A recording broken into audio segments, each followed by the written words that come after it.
What's up, ladies and gentlemen of the interwebs and goers of this wonderful thing called YouTube?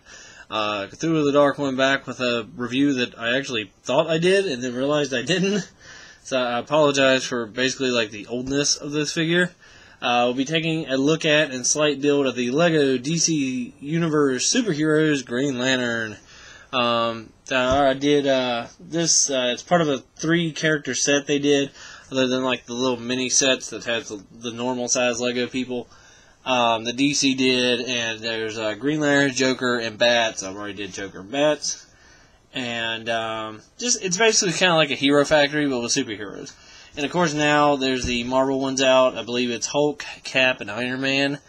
And not that I go shopping as much as I used to because I'm kind of broke, but honestly, locally I haven't seen those. I saw like the Tuesday after the Avengers came out, I saw the Hulk one in a Target in their toy aisle. Like they had a set for the toys, but that's the only one they had.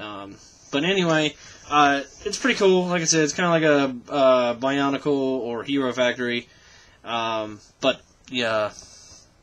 DC and or Marvel, what's the word I'm looking for? Sponsored, I guess, or themed. Yeah, themed is a better word. So anyway, get to the figure itself. There's this basic skeleton. Pretty tall, actually. Even without all this stuff on, there it is next to a Coke can.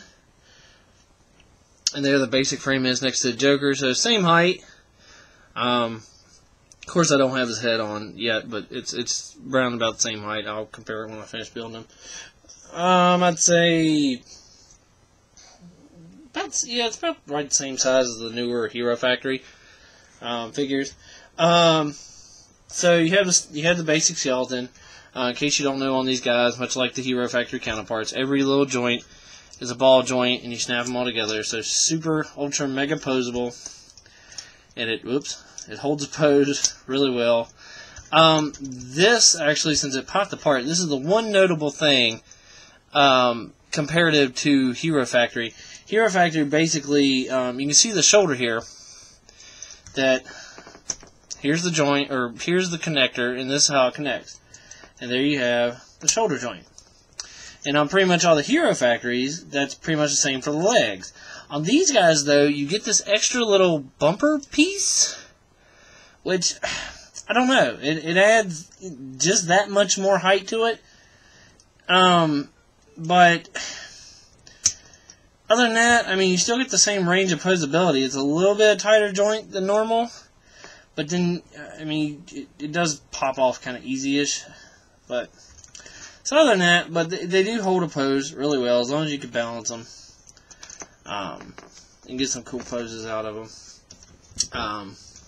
There's the basic skeleton. Go ahead and get his head on. Really nice heads on these guys, as I noted with Joker and Bats. This one being the only one, Joker and Bats. Here's Joker.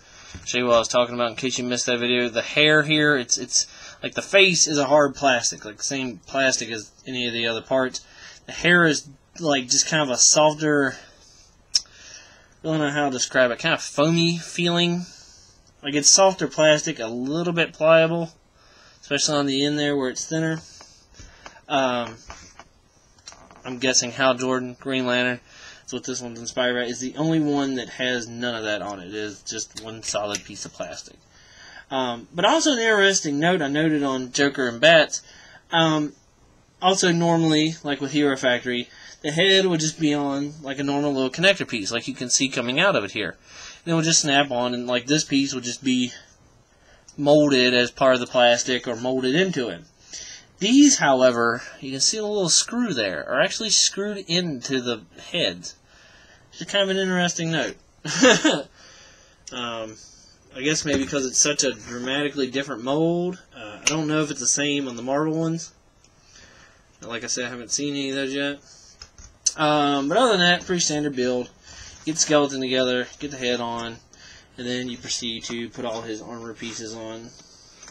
And big difference about him is he actually has like a backpack of armor, which is actually pretty cool, and I'm glad they do it. It's kind of a gripe if you've seen my Hero Factory reviews. The back is just kind of plain, so I really like that.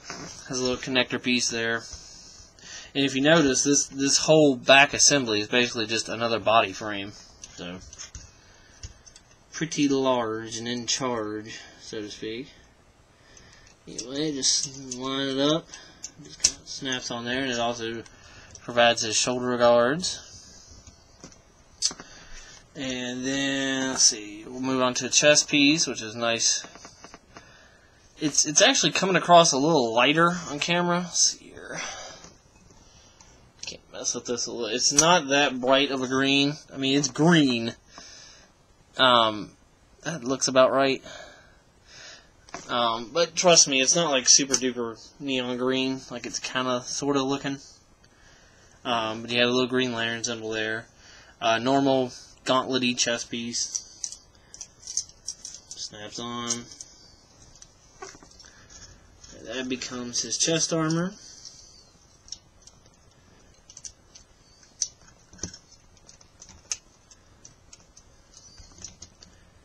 There's that. Actually, maybe, just maybe, I may have put his backpack on too low. Good grief, now it won't come out. There it goes. Just see how it looks real quick. Might be up too high.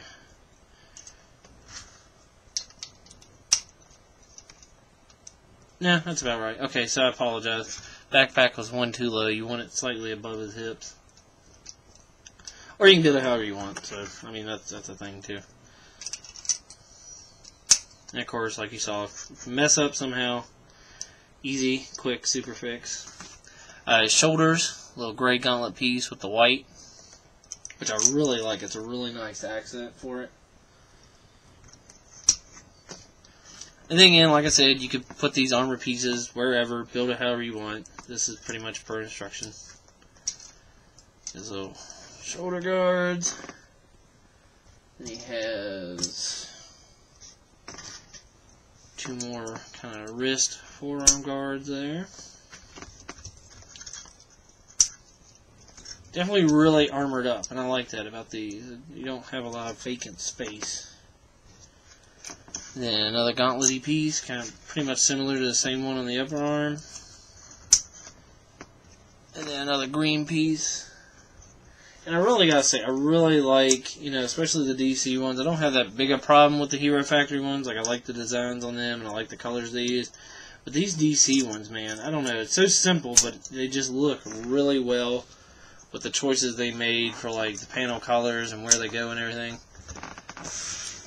Like, you look at that, and even without the head or the symbol, like, I would get Green Lantern out of it, you know?